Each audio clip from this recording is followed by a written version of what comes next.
The victory at Actium leaves Octavian the undisputed master of the Roman world. Antony's memory is formally expunged. His statues are removed. It's as if he never existed. Through poetry, propaganda, and political theater, Octavian controls the narrative. But what is Octavian's constitutional position within the Republic? Should he relinquish his newfound power? Perhaps another civil war will flare up. Should he hold on to power even more? The murder of his adoptive father, Julius Caesar, warns him to tread lightly on offending the Senate. Retire or remain in power. Amazingly, Octavian does both. The Republic is dead, but no one dares to say it out loud. Mr. Seeger presents The Rise and Fall of the Roman Empire, a Cautionary Tale. Episode 3, Octavian becomes Augustus. Octavian's goal seems simple in theory, but difficult in reality. He wants to be in charge, but he has to make the Senate want him to be in charge. Octavian aims primarily at persuading the Senate that he is not heading in the same direction as Caesar. In 27 BCE, Octavian goes through the pantomime of yielding his power back to the Senate, and then receiving most of it back again. In a formal speech to the Senate, he says, "I lay down my office in its entirety, and return to you all authority absolutely." This statement comes as a shock. When Octavian sits down, there are protests among the senators. The whole proceedings of his abdication and declaration of the restoration of the Republic are carefully stage-managed, so that the Senate will practically beg him to remain in power. He is given consul for life. Of course, there is always a co-consul, and he is named as commander-in-chief of hand-picked provinces like Egypt, Spain, Gaul, and Syria. Most significantly, the Senate officially names him Augustus, meaning sacred or revered. He considered being called Romulus, the mythic founder of Rome, but Romulus was associated with the title of king. Augustus, on the other hand, has a nice religious flavor to it, suggesting that he is more than human. Therefore, from this point forward in our videos, Octavian will be referred to as Augustus. But Augustus does not want to be known as a king, or even emperor. He prefers to be called simply Princeps, meaning first citizen. This is why historians often call the reign of emperors a Principate. In 23 BCE, Augustus falls so seriously ill that he decides to alter his constitutional position. He gives up the position of consul for life, after having a record total of 11 consulships. In its place, the Senate rewards him with the position of plebeian tribune for life, allowing him to convene the Senate, to propose laws in the assembly, and to veto anything. Meanwhile, his military authority is strengthened in the empire, as the Senate makes him in charge of all provincial governors. Augustus handles the Senate with firmness, but with respect. He always refuses the gifts of the Senate at first, until they practically beg him to take powers. By 19 BCE, he agrees to accept not the consulship, but consular power. Therefore, his authority becomes equal to that of the consuls, without the day-to-day tasks associated with the job. A brilliant innovation. It means that, on a day-to-day basis, it appears as if everything is business as usual in the Roman Republic. The people continue to elect their officials, as they have done for centuries, and those officials exercise power and seem to run the government. Yet lurking behind this superficially Republican system is Augustus, and if anything ever happens that he does not like, he can pop up and exercise one of his many powers to arrange matters to his satisfaction. No one ever formally proclaims Augustus emperor, though we tend to call him Rome's first emperor. While he seems to have grown into an emperor by slow degrees in the years that follow, there is no question now as to whose word is law in Rome. Very few at the time would suggest that the Republic did not exist anymore. All of the old Republican elected offices still endure, but Augustus tends to select the candidates, and all officers should consult Augustus before any major political decision. Some old-school Republicans mourn the death of liberty, but most recognize the stability and promise of fair and effective public administration. The army, however, is the foundation of Augustus's true power. He himself is no great military leader, not even a fraction of Julius Caesar's talent. Augustus has the good sense to recognize this fact. Therefore, he relies heavily on his faithful friend, Marcus Agrippa, to win his military battles in his name.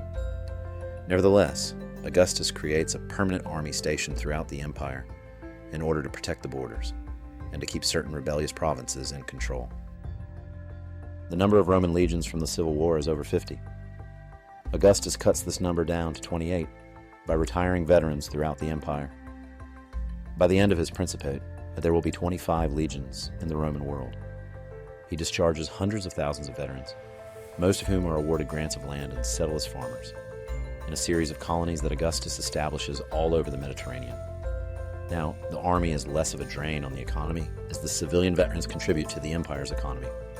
They further Romanize the foreign territories that Rome has conquered. For his own personal protection, Augustus establishes the Praetorian Guard. The 9,000 Praetorians are stationed in and around the city of Rome.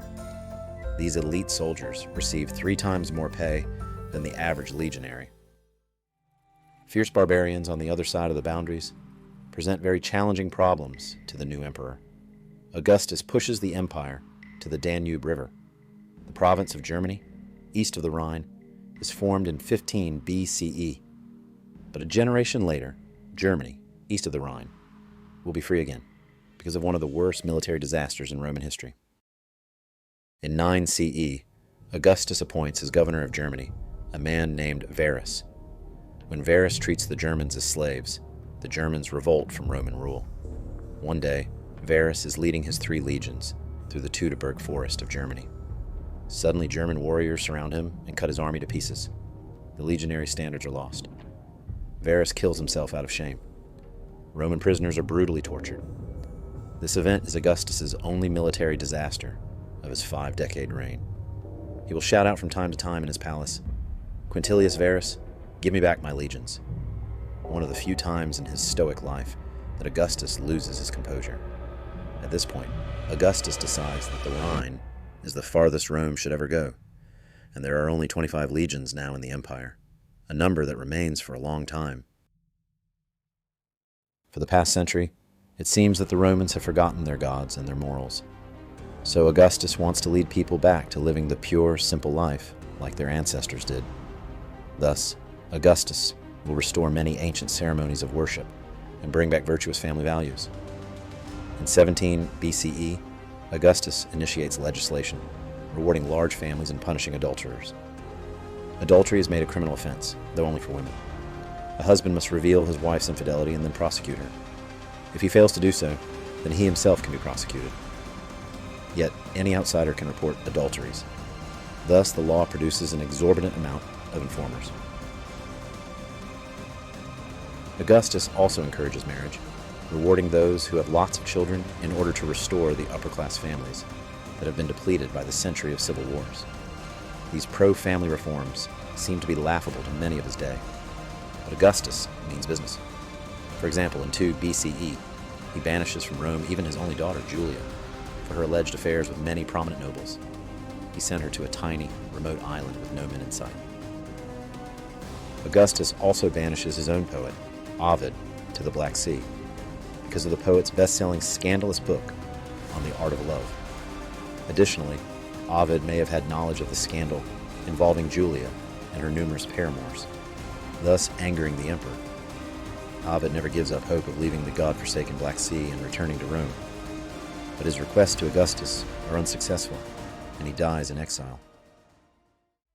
Augustus wants everybody to know that he is bringing a brand new peaceful era, not only through the propaganda of his literary circle, managed by his faithful friend Maecenas, but also through rebuilding and beautifying the city of Rome. His other faithful friend Agrippa has an eye for architectural design and assists Augustus in public works projects throughout the capital. Augustus will say, "I found Rome a city of brick. I left it a city of marble." Augustus establishes the Pax Romana, or Roman peace, which will continue in the empire for the next 2 centuries. After so many decades of civil war, a return to order comes as a huge relief for the people living under Roman authority, though he himself caused so much of the trouble is mostly forgotten. What matters is that he is now presiding over peace. Augustus's success as a benevolent despot is shown by the fact that there is only one serious conspiracy to assassinate him in his 45 years as emperor. Augustus dies on the 19th of August, the month renamed in his honor, in the year 14 CE, at the age of 76. The Senate deifies Augustus as a god when someone sees Augustus's spirit ascending through the flames of the funeral pyre. In our next episode, we will examine the dynastic succession of Augustus, the mysterious deaths inside Augustus's family, and the last man standing to become the second emperor of Rome. Strangely, not even one of Augustus's top picks.